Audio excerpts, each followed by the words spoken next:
I mean, honestly, Reigen said it best.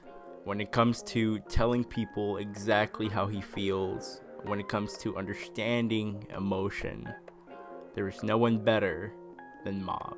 Which in a way is a very odd thing to say. Take a look back at Mob's first encounter with Dimple all the way back in episode 3 of season 1, and we get an explanation of Mob's emotional state at that time.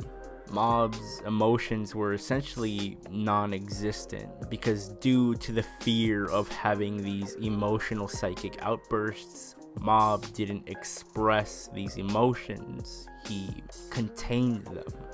But our boy has grown and has learned quite a lot in terms of understanding himself and his emotions. Specifically, that these emotions are there for a reason and should not be suppressed but rather listened to. If Mob had not listened to his feelings all those times, there was absolutely no way he would have had the courage or the understanding of emotions and people to say what he had to say to snap Serizawa out of this delusion of his.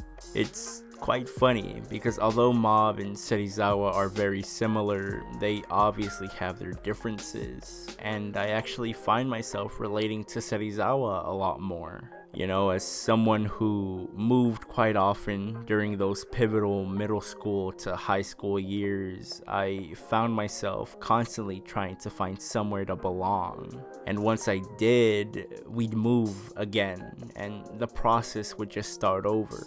It got to a point where I didn't care who I was associating myself with, what they did, or anything else really, just as long as I belonged. And it's because I was aware of the importance of people that I tried so hard to find this place. An importance that Mob did not fail to mention this episode. Yes, Mob has grown, his understanding of himself has improved, and his beliefs, what he deems right and wrong, have become more clear. But it's only because of his interactions with others that he now gets to enjoy this growth and clarity. Mob is by no means necessarily finished growing, and the line between right and wrong will always go through instances where it will seem a bit blurry. But we can now rest assured knowing that not only the people around him, but also Mob himself will do what's best for him. However, as Mogami mentioned in the previous episode, Mob is too kind. Mob also tends to want to do what's best for his enemy, and things don't always work out the way you see them working out. The only reason Mob was able to get through to Serizawa was because Mob really could relate to him. Serizawa was isolated not only from the world but from people for 15 years. No interaction, no growth. Somebody who was frightened of the harm their abilities could cause, somebody who was misunderstood, somebody who was being used, and somebody who was shown a light at the end of the tunnel. Toichiro saw Serizawa's vulnerability, grasped it, and never let go, which is oddly very similar to what Reigen did to Mob, but at the same time very, very different. Toichiro led this man to believe that he was going to re-enter a society he was actively helping destroy. And yes, Reigen did set Mob back sometimes, but in a way, it was because Reigen was ignorant of Mob's growth and wanted to protect him. And also, unlike Toichiro, Reigen learned from those mistakes. Reigen apologizes to Mob when he fails him as a master because he cares for him and his presence. Toichiro, though, doesn't care for anything. And honestly, now that I really think about it, Toichiro might very well be the first person Mob can't relate to whatsoever. Toichiro has lived a rather successful life. Whether it be due to the use of psychic abilities or not is a completely different discussion, but a successful life nonetheless. I am not saying Mob is a failure, of course. I mean, Mob still has his whole life ahead of him, but come on, Mob is average at everything at best, and I still think I'm being quite modest. Toichiro, though, has legitimately succeeded in so much that he has nothing else to shoot for but world domination.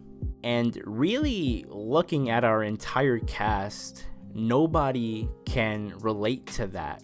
Nobody, no matter how kind the words or kind the gesture, can reason with this man. And this is where the other aspect of Mogami's message to Mob comes into play.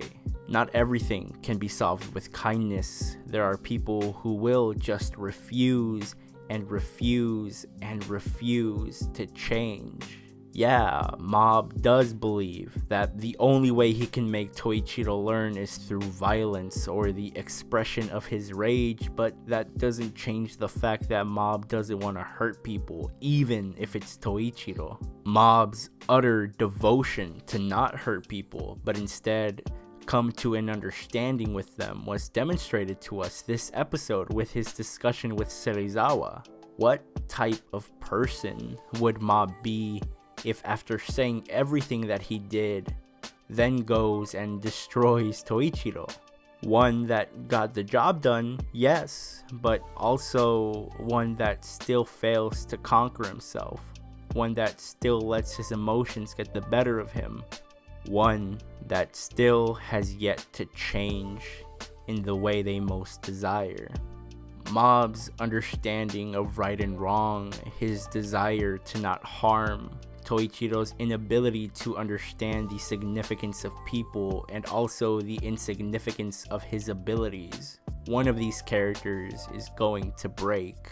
And for Mob's and Toichiro's sake, I hope it's not Mob.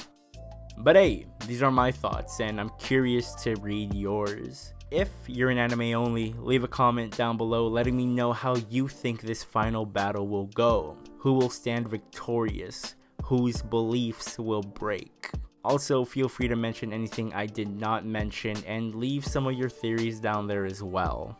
And if you're a manga reader, let me know how you felt Bones adapted this episode. What were your favorite moments? Did they do these chapters justice? Was there anything you didn't like? And most importantly, start a discussion. Let me know if you agree or disagree with my analysis on this episode and its characters. Please like the video if you enjoyed it, it helps the channel out a lot. Also, feel free to follow me on Twitter and also to subscribe to my YouTube channel and to hit that notification bell.